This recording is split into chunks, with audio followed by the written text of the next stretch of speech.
Bonjour, durant les prochaines minutes, nous allons vous présenter les résultats clés de l'année 2020 qui illustrent l'activité du projet Boost et son implémentation à Bruxelles.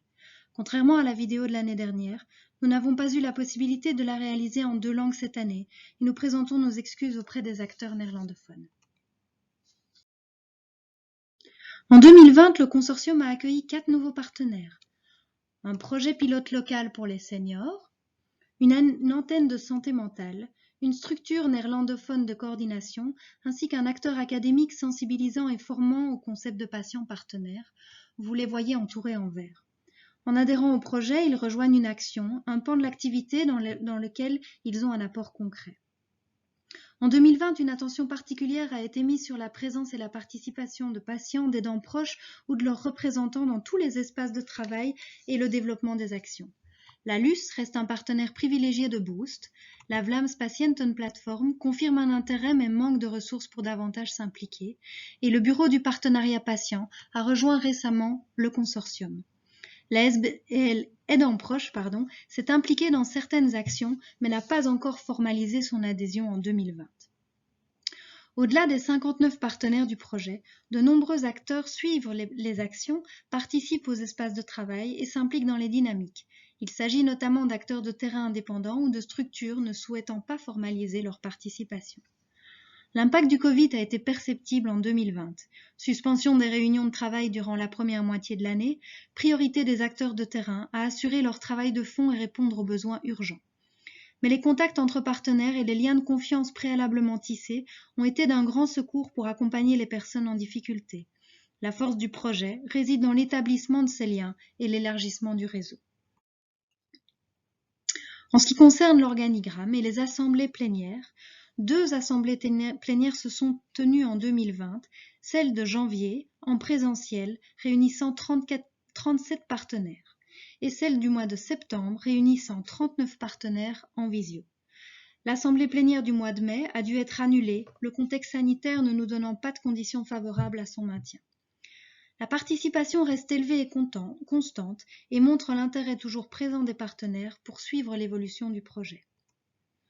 Les réunions mensuelles du groupe projet ont été interrompues avec la crise sanitaire et n'ont pas repris actuellement. Ce point devrait être étudié en 2021.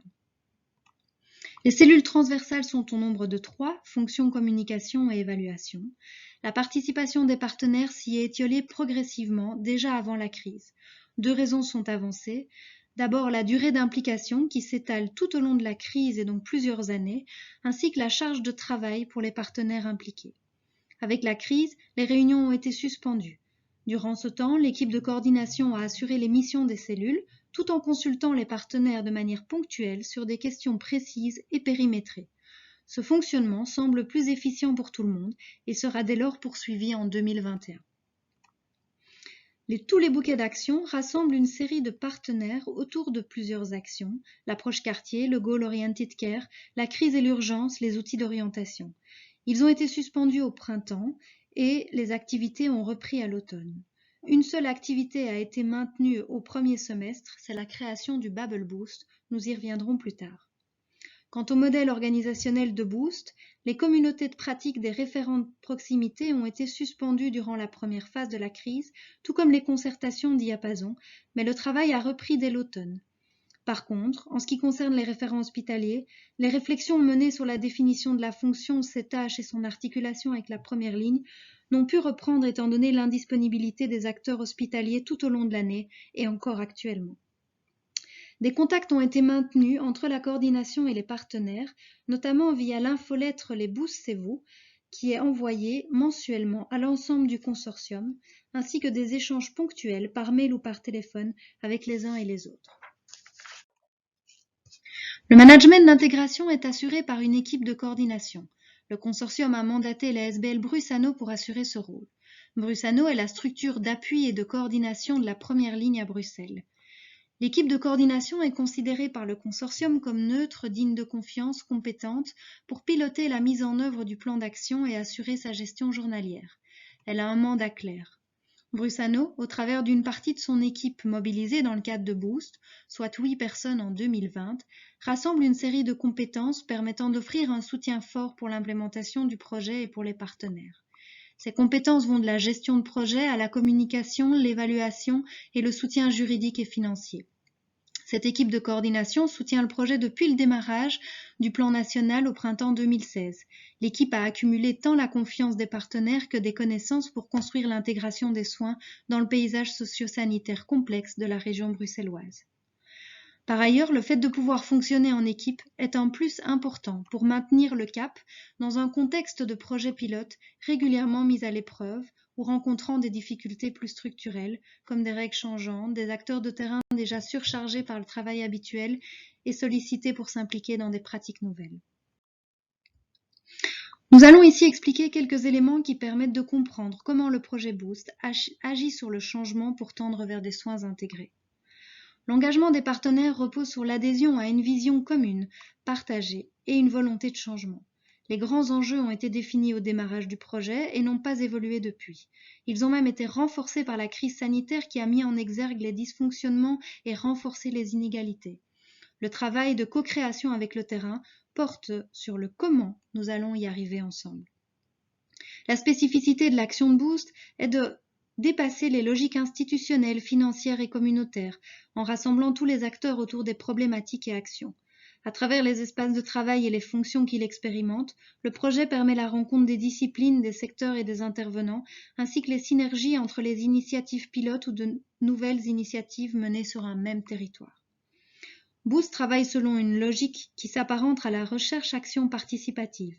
D'abord, la réalisation d'une phase test avec les acteurs les plus motivés, puis la recherche d'informations qui nourrit ensuite l'adaptation progressive, et enfin l'extension à plus large échelle et vers d'autres acteurs.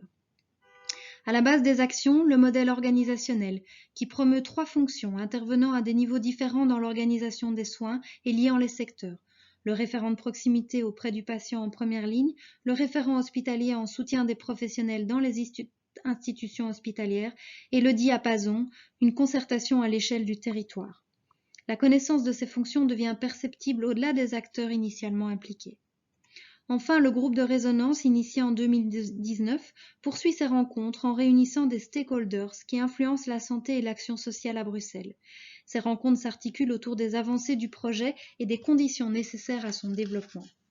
Progressivement, Boost est reconnu comme étant le programme de soins intégrés à Bruxelles. L'action de Boost est restée conforme au plan prévu. Nous avons en effet choisi de ne pas nous impliquer dans des actions spécifiquement liées à la gestion du Covid et avons laissé d'autres acteurs s'en saisir. Nous sommes convaincus que notre action de fond est certes un travail de longue durée et qu'il est difficile d'objectiver à court terme, mais qu'elle donnera les clés aux acteurs et aux systèmes pour être plus à même de faire face aux événements qui surviennent. Les actions principales sont de 2 natures, les 3 fonctions du modèle organisationnel, autour duquel vient s'articuler les bouquets d'actions. La concertation Diapason a été menée sur le thème de l'implémentation d'un outil d'évaluation des besoins en préparation à la sortie hospitalière. Au terme d'un processus qui a réuni une dizaine d'acteurs, la phase de mise en œuvre du résultat est menée. L'évaluation est prévue en 2021. Le travail mené avec les hôpitaux autour de la fonction de référent hospitalier n'a pas progressé l'année dernière, étant donné l'ampleur de la crise sanitaire. Le lien a toutefois été maintenu avec les référents des 2 hôpitaux partenaires tout au long de l'année. La fonction de référent de proximité est expérimentée à travers un espace de travail, la communauté de pratique. Une communauté de pratique pilote a été menée et clôturée au printemps 2020. Son développement a été analysé et sur base de cette expérience, 3 nouvelles communautés de pratique ont été mises en route fin 2020 en collaboration avec des projets locaux menant eux-mêmes des réflexions similaires. Le résultat marquant de l'approche centrée sur les objectifs du patient, le Goal Oriented Care, est la création du Bubble Boost et sa diffusion. Cet outil soutient le dialogue entre un professionnel de la santé et une personne en situation complexe. Il permet de faciliter l'expression des difficultés rencontrées, des envies, des projets et de mettre en œuvre des actions pour trouver des solutions. La réflexion sur les outils d'orientation, tels que le répertoire, le helpdesk téléphonique, les dossiers d'information sur les aides et remboursements existants, est menée au-delà du territoire de Boost à l'échelle de la région. Le helpdesk, par exemple, offre un service opérationnel quotidien en parallèle d'une réflexion à plus long terme sur l'intégration des dispositifs existants en région bruxelloise. L'approche quartier a fort évolué en 2020 du fait de l'émergence de nouvelles initiatives à Bruxelles, telles que les contrats locaux social santé. Plutôt que d'ajouter de nouveaux dispositifs ou fonctions dans le paysage déjà peu lisible et fort complexe, Boost se positionne davantage dans la création d'un espace de rencontre et d'échange pour ces projets afin d'améliorer leur visibilité pour les acteurs de terrain. L'activité du bouquet d'actions portant sur la crise et l'urgence a quant à elle été suspendue en 2020. Nous verrons et évaluerons en 2021 la pertinence de la recommencer. Au-delà des actions spécifiques du plan d'action, Boost intègre progressivement d'autres projets qui participent aux soins intégrés, tels que le projet Protocole 3, les concertations cliniques multidisciplinaires autour du patient, les concertations médico-pharmaceutiques. Initialement prévue au printemps 2020, la vaste campagne de communication a été repoussée à l'automne en raison de la crise sanitaire. En octobre 2020, la communication a ciblé les médecins généralistes et les pharmaciens d'officine avec l'appui des cercles de médecine générale et les unions professionnelles locales pour les informer de la campagne à venir, de l'intérêt du projet en lien avec leurs priorités. Début novembre, la communication a été menée vers tous les professionnels de la santé et du social pour les informer du projet et du matériel de communication a été fourni afin de leur permettre de dialoguer avec les patients. La communication spécifique vers les patients et les aidants proches, prévue notamment via les associations et les organismes assureurs, a dû être postposée en 2021 et sera menée dès que le contexte sanitaire sera à nouveau propice. En termes d'auto-évaluation, le travail principal a porté sur l'observation et l'analyse de la communauté de pratique pilote et la rédaction du rapport, l'accompagnement d'un mémoire de master en santé publique, la participation à l'élaboration de l'outil Bubble Boost nourri par l'observation de la communauté de pratique, le monitoring de certaines actions spécifiques par la création de fiches pour les bouquets d'actions et la mesure de l'activité du helpdesk et la fréquentation du site web, la rédaction d'un article dans une publication de la Fondation Roi-Baudouin sur le Goal Oriented Care et des interventions notamment lors du Congrès international pour les soins intégrés. En 2021, les indicateurs de Boost seront progressivement intégrés dans le dashboard général de l'activité de Brussano. Ce basculement devrait améliorer l'efficacité du suivi des indicateurs et augmenter la cohérence du travail réalisé et de son pilotage. Nous arrivons maintenant aux moyens financiers utilisés en 2020. Les dépenses du management d'intégration étaient légèrement en baisse, notamment du fait de l'absence de certaines dépenses comme la location de salles et le catering. La principale catégorie de dépenses, soit 86% des 152 000 €, est allouée aux ressources humaines et aux contrats de travail à hauteur d'un équivalent temps plein et demi. Viennent ensuite les frais généraux et la location de bureau. Les frais de communication sont quant à eux principalement des frais de traduction et d'interprétariat. Ce budget ne permet néanmoins pas de couvrir les coûts relatifs au personnel effectivement mobilisé pour la coordination du projet. Brussano couvre donc sur fonds propres une partie du management d'intégration afin que le projet puisse bénéficier du support d'une équipe aux compétences variées. Cette contribution de Brussano se fait au même titre que l'implication des autres partenaires. L'activité du projet est intégrée à l'activité de la SBL. Elle représente approximativement 1,13 ETP en plus de celui financé par Boost, soit environ 85 000 € supplémentaires.